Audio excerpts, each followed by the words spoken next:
again, I would like to stress that the Western political elite and a lot of the Western culture is at war with itself, at war with its own tradition.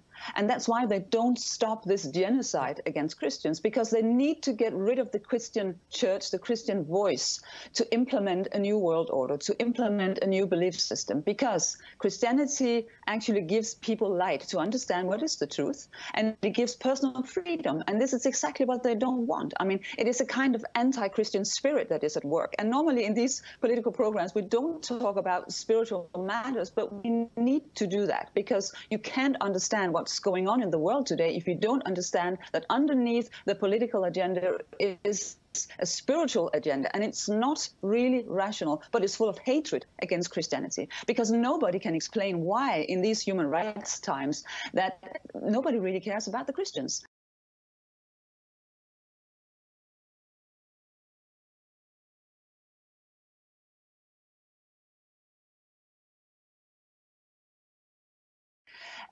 I think you can say that secularism has seen Christianity as its enemy for a long time. And Democrats and leftists and also globalists, they only believe that ethnical minorities, women, Muslims, and homosexuals can be victims, not Christians. White men and Christians are evil people, so to say. So I think you can say in that regard, it would be political incorrect to say these things. But I think there is a deeper reason. And I've thought a lot about this, and I also made a YouTube video on it on my own channel. And I think there's a spiritual reason for this. I think globalists, they actually, and that's not something we talk about a lot in the political commentaries, but I think that they have a sort of, dark side, and it means that they have a kind of hatred against Christianity, because what globalism really wants is to turn over the Christian world order and implement a new belief system. And they have to get rid of Christianity for this, to carry out this plan. And I think that's why they don't do anything to stop persecutions of Christians. And I think I actually think it's right to say that there is a kind of demonic element in it, because it's really not rational, because we have so many human rights movements, and it's really a mystery why nobody or everybody is really silent about Christians. Well, the Foreign Office indicates that Christians are the most persecuted religious group around the world. Its interim findings suggest that Christianity could be wiped out in parts of the Middle East.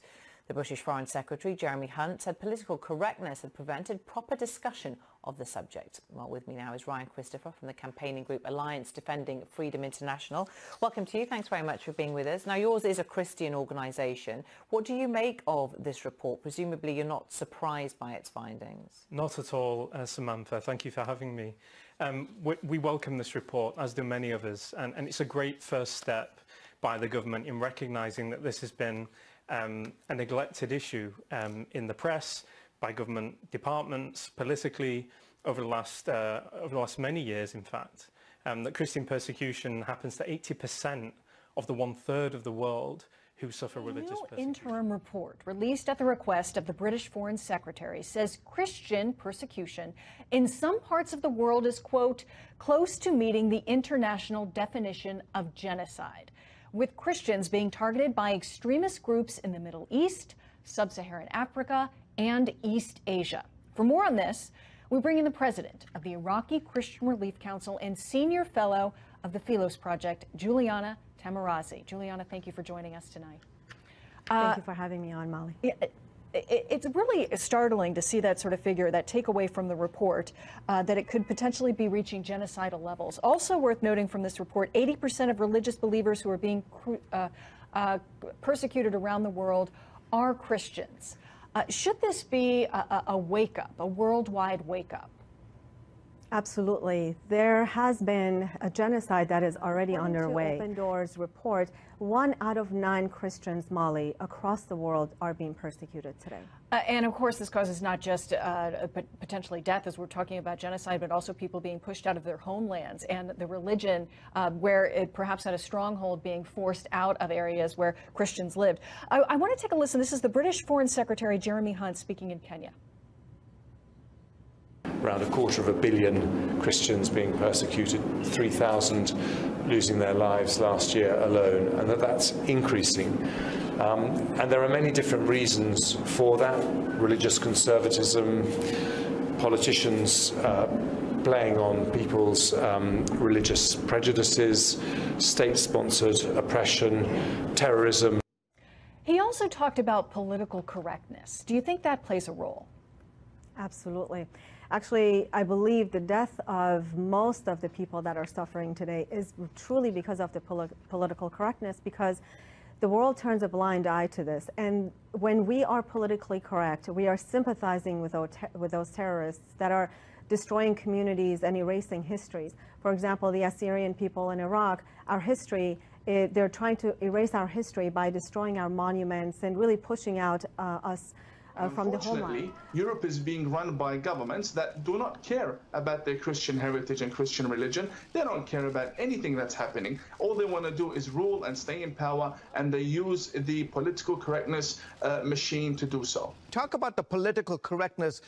Is that going to be the death of our societies around the world? It is the current beginning of the death. It's already happening. There are areas in France where Christians cannot walk freely. President Macron has come out saying that the Islamist movements want to secede from France. This is a leader of a country telling you that he has lost control. He's admitting finally that he has lost control. There are serious agendas being played in that region. Look, I am a Muslim, but I cannot live in an Islamist theocracy. I can live in a Christian government based on their constitution, because that is where peace lies. I can't live in a place where ISIS rules the area. That's no Muslim with a brain that works would want to live under ISIS, right? And when we come to the West trying to warn the governments and intelligence agencies about what is happening, about the people we fled from, we have this new political correctness agenda that tells us, oh, we're the racist, we're the ones who are traitors, and the extremist needs to be understood and embraced, and, you know, they have a point, let's listen to them. And sooner or later, they're in parliament, they're in government, and there you go in America, you have Ilhan Omar and Rashida Tlaib changing the narrative in Washington that is now affecting the whole, influencing and affecting the narrative around the world, attacking Jews, attacking Christians, and this is just the beginning. So if Christians don't wake up, Christian leaders don't wake up, then we Muslims who fled from extremists can't help you anymore. We tried warning you. It's globally. And that's why I say it is the globalists who sits back and they do nothing about this because they want it. And I even think that they are making Islam do the dirty job, so to say, because it is the Western elite that is behind all this. And we have to be aware of that. You understand religious persecution is a major problem in countries around the world. And now this new report gives us a better understanding of the world's top This report offenders. is unique in that the 9 members of the U.S. Commission for International Religious Freedom aren't burdened by diplomacy. Unlike many State Department accounts, these observers tell it like they see it. We believe as a commission that no person of whatever faith they are should have to fear within their house of worship. For the world's Christians, the situation is especially dire. Christians are the most persecuted religious group in the world, and it's accelerating.